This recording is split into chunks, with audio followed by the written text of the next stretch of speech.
Hi friends, இன்றைக்கி நம்ம பார்க்க போகிறது வந்து சிவில் இன்ஜினியர்ஸ் பேசிக்ஸை பற்றி பார்க்க போகிறோம். சிவில் இன்ஜினியர்ஸ் பேசிக்ஸில் ரொம்ப இம்பார்ட்டண்டான ஒன்று விஷயம் வந்து மெட்டீரியல்ஸ் வந்து நம்ம சைட் ரிசீவ் பண்ணும்போது அது எப்படி செக் பண்ணுறது அப்படின்னு நிறைய பேருக்கு தெரிய மாட்டேங்குது. நம்ம ஜென்ரலாக செக் பண்ணுறது நம்ம வாங்குகிற பொருள் வந்து தரமான பொருளா அப்படின்றத ஜென்ரலாக எப்படி செக் பண்ணுறது அப்படின்றத வந்து நம்ம பார்க்கலாம்.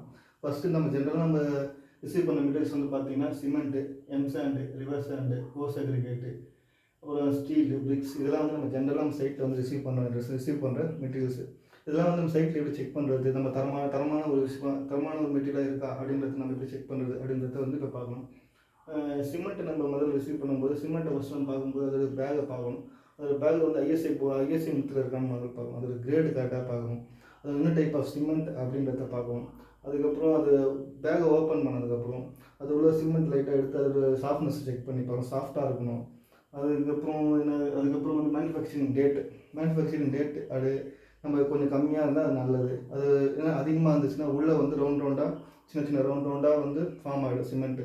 அந்த மாதிரி தான் அது ஸ்ட்ரென்த்து வந்து கம்மியாகிடுச்சு அப்படின்றது தான் அர்த்தம் இருக்குது. அப்புறம் வந்து வாட்டர் ஃப்ளோட்டிங் பார்த்திங்கன்னா ஒரு பஞ்ச் ஆஃப் சிமெண்ட் எடுத்து தண்ணியில் போட்டவுடனே கொஞ்சம் நேரம் ஃப்ளோட் ஆகிட்டு அதுக்கப்புறம் செட்டில் ஆகும். அந்த மாதிரி செட்டில் ஆச்சுன்னா அது வந்து நல்ல சிமெண்ட்டு. அப்புறம் வந்து எம்சாண்ட் நம்ம சைட்டில் ரிசீவ் பண்ணும்போது சில்ட்டு கண்டென்ட் வந்து டஸ்ட்டு சின்ன பீஸா அந்தமாரி யூஸ் பண்ண பற்றி அந்தமாதிரி டஸ்ட்டு வந்து ரொம்ப கம்மியாக இருக்கணும். அது எவ்வளோ கம்மியாக இருக்கணும்னா 6% கம்மியாக இருக்கணும். அதுக்கப்புறம் ஒரு ஹேண்ட் ஹோல்டிங் நம்ம கையில் தொட்டு பார்த்தாலும் நமக்கு அது ஃபீல் ஆகும்.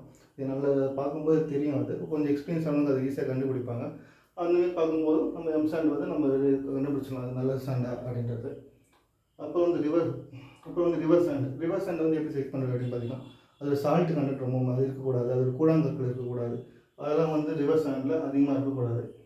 அப்புறம் வந்து பார்த்திங்கன்னா கோர்ஸ் அக்ரிகேட் ரொம்ப முக்கியமான விஷயம் வந்து பார்த்திங்கன்னா அது அதோடைய ஷேப் ரொம்ப முக்கியம். அது ரொம்ப தட்டியாக இருக்கக்கூடாது, ரொம்ப ரவுண்டாகவும் இருக்கக்கூடாது. கரெக்டான அந்த கிரானுலர் ஷேப்புன்னு அந்த கிரானுலர் ஷேப்பில் கரெக்டாக இருக்கணும். அப்புறம் வந்து பார்த்திங்கன்னா பிரிக்ஸில் வந்து பார்த்திங்கன்னா அது ஷேப் கரெக்டாக இருக்கணும். அதோட கலர் கரெக்டாக இருக்கணும். ரெட் கலர் ஷேப் வந்து அந்த 9 இன்ச்சு பை 3 இன்ச்சு 4 இன்ச் அப்படின்வாங்க. அந்த ஷேப் இருக்கணும். Colour reddish colour, sound ring sound வரணும். அப்புறம் வந்து பார்த்திங்கன்னா வாட்டர் இன்மெஷன் வந்து பார்த்திங்கன்னா நார்மலான செங்கல் எடுத்து வெயிட் பார்க்குறது. அதுக்கப்புறம் தண்ணியில் ஊற வச்சுட்டு ஒரு 1 ஹவர் கழிச்சு அது வெயிட் பார்க்கணும். ஒரு 1 ஹவர் கூட இல்லை, 3 ஹவர்ஸ் கிட்ட நம்ம இது பண்ணணும். வெயிட் பார்த்தோன்னா ஒரு 10% தான் அதோட வெயிட் அதிகமாக இருக்கும். அந்தமாதிரி அதிகமாக இருந்தால் அது வந்து நல்ல பிரிக்ஸு. அப்புறம் ஸ்டீலில் வந்து பார்த்திங்கன்னா அந்த ஐஎஸ்ஐ முத்திரை, கிரேடு, லென்த்து, அதோட வெயிட்டு, இதெல்லாம் வந்து ஸ்டீலில் வந்து நம்ம செக் பண்ண வேண்டிய விஷயம். ஓகே ஃப்ரெண்ட்ஸ், இந்த இன்ஃபர்மேஷன் உங்களுக்கு ரொம்ப பிடிச்சிருக்குன்னு நினைக்கிறேன்.